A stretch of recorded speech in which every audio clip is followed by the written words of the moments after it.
Ready? Go!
Promosi yang dilakukan tentu saja harus merupakan promosi yang agresif serta memiliki kualitas pemasaran yang menunjang.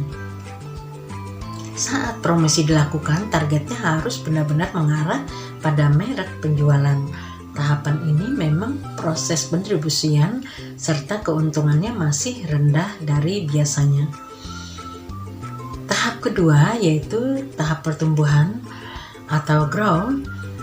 Tahapan kedua adalah tahapan pertumbuhan yang tahapan satu ini sesuai dengan namanya merupakan tahap siklus produk yang menentukan suatu produk menjadi lebih berkembang atau tidak. Dalam tahap kedua tentu laba akan meningkat dan prosesnya menjadi lebih menguntungkan. Tahapan ini di pasaran permintaan akan produk semakin meningkat dan minat masyarakat semakin bertambah. Dengan adanya langkah seperti ini, maka dari produsen itu sendiri akan mengurangi proses promosi yang dilakukan. Pengurangan langkah promosi tersebut memang menjadi cara yang diambil dikarenakan banyaknya masyarakat yang telah mengetahui informasi produk tersebut. Jadi pada tahapan ini usaha promosi tidak seagresif sebelumnya. Pada tahapan yang ini akan mulai tumbuh persaingan dengan produk lainnya, sehingga bisa dikatakan pada tahap ini akan terasa lebih ketat persaingannya yang dilakukan. Saat proses distribusinya bisa dilakukan dengan berbagai macam, salah satunya adalah dengan pendistribusian, penurunan harga jual produk.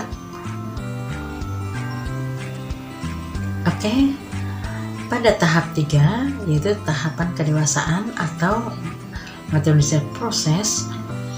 Tahapan ini merupakan tahapan di mana produsen serta semua pihak terkait dapat melihat serta mampu meletakkan bahwa penjualan yang dilakukan serta pemasaran yang dilakukan lebih meningkat jauh dari sebelumnya ya.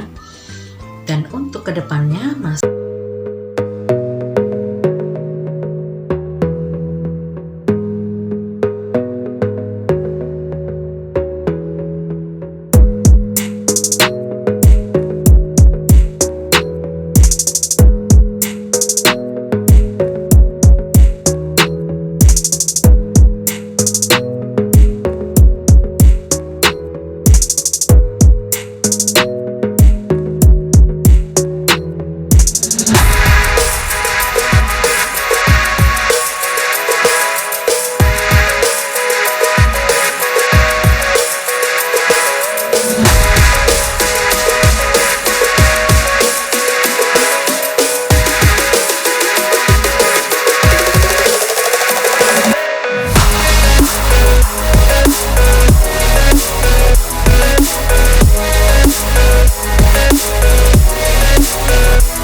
interaksi dan masuk dan keluar dari model.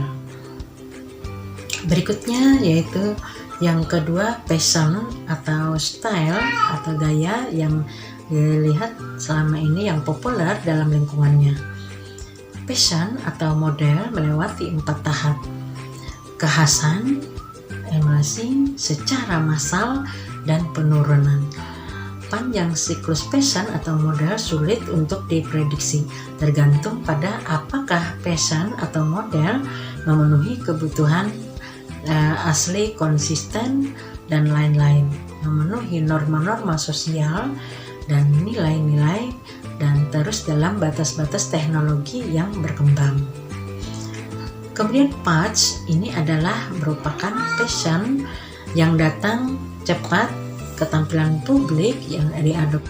Kemudian patch ini adalah merupakan passion yang datang cepat, ketampilan publik, diadopsi dengan penuh semangat, menempati puncak secara cepat, dan menurunkan sangat cepat. Siklus penerimaan mereka pendek, dan mereka cenderung menarik hanya beberapa pengikut terbatas yang mencari kegembiraan atau ingin membedakan diri dari orang lain. Para pemenang marketing adalah mereka yang mengenali patch di awal dan memanfaatkan mereka menjadi produk dengan daya tahan. Oke, kita lanjutkan ya. Nah, di sini pada gambar yang terlihat di layar kalian, di situ nampak terlihat pada strategi yang menggunakan PLC. Di sini juga terdapat 4 tahap perkembangan pertumbuhan produk. Pada tahap pengenalan, kalau dilihat dari karakteristiknya, yaitu penjualannya adalah penjualan rendah, kemudian biaya pada saat pengenalan, biaya tinggi per pelanggan. Laba di sini menghasilkan negatif, kemudian pelanggan inovator pesaing di sini sedikit karena pada tahap pengenalan. Kemudian kalau kita lihat dari tujuan pemasaran pada pengenalan ini adalah menciptakan kesadaran dan percobaan produk. Kemudian untuk pengenalan, strategi yang digunakan adalah menawarkan produk dasar, kemudian menggunakan tambahan biaya, membangun distribusi selektif, membangun kesadaran produk di antara mengadopsi awal dan penyaluran. Kemudian promosinya menggunakan penjualan besar-besaran untuk membuat pelanggan mencoba. Berikutnya pada tahap pertumbuhan, di mana di sini karakteristiknya penjualan meningkat pesat, kemudian biaya rata-rata per pelanggan, laba meningkat, mengadopsi awal semakin pesaing semakin banyak. Kemudian tujuan pemasaran pada pertumbuhan yaitu memaksimalkan pangsa pasar. Strategi yang digunakan pada masa pertumbuhan yaitu untuk produk, menawarkan peluasan produk, pelayanan, jaminan, harga untuk masing-masing pasar. Kemudian distribusi di sini membangun distribusi intensif. Berikutnya membangun kesadaran dan minat di pasaran massal. Untuk iklan, untuk promosinya mengurangi promosi untuk memanfaatkan permintaan konsumen yang besar. Pada tahap kedewasaan, yaitu karakteristiknya di sini, kalau kita lihat dari segi penjualan mencapai puncak, biaya rendah per pelanggan, laba tinggi, mayoritas menengah untuk pelanggannya, pesaing, jumlah yang stabil mulai menurun. Adapun tujuan dari pemasaran pada tahap kedewasaan yaitu memaksimalkan laba sambil mempertahankan pangsa pasar. Nah, strategi yang digunakan pada tahap kedewasaan yaitu kalau kita lihat dari produknya, mendiversifikasikan merek, model, barang. Kemudian kalau kita lihat dari harga, yaitu harga untuk menyamai atau mengalahkan pesaing. Distribusinya di sini dengan membangun distribusi yang lebih intensif. Iklan dilakukan dengan cara mendekatkan pada perbedaan dan manfaat merek. Kalau kita lihat dari promosi penjualan pada saat kedewasaan di sini naik ya, untuk mendorong agar pelanggan pindah merek. Berikutnya yaitu pada tahap terakhir adalah penurunan. Kalau kita lihat dari karakteristiknya, penjualan di sini menurun, kemudian biaya rendah per pelanggan, laba juga ikut menurun ya. Nah, pelanggan adalah orang yang lambat, pesaingnya di sini jumlahnya juga menurun. Berikutnya kalau kita lihat dari tujuan pemasaran pada penurunan ini yaitu mengurangi pengeluaran dan memerah merek. Nah, sehingga banyak sekali yang penurunannya ya, baik itu dari distribusi penjualan, biaya, keuntungan konsumennya juga, dan juga pesaingnya menurun. Kalau kita lihat dari segi strategi yang digunakan yaitu kalau kita lihat dari produk, maka di sini produk lemah. Nah, kemudian harga, caranya dengan menurunkan harga, lalu kontribusi distribusinya di sini menjadi selektif, di mana membuang yang tidak menguntungkan. Nah, berikutnya iklan. Pada saat penurunan ini dikurangi hingga pada titik yang diperlukan untuk mempertahankan pelanggan yang sifatnya sangat loyal. Untuk promosi penjualan yaitu ada penurunan ya, karena harus dikurangi sampai pada tingkat demikian tadi penjelasan mengenai konsumen dan juga mengenai strategi positioning. Oke, jangan lupa like, share, dan subscribe video ini agar kalian tidak ketinggalan video-video saya berikutnya. Wassalamualaikum warahmatullahi wabarakatuh.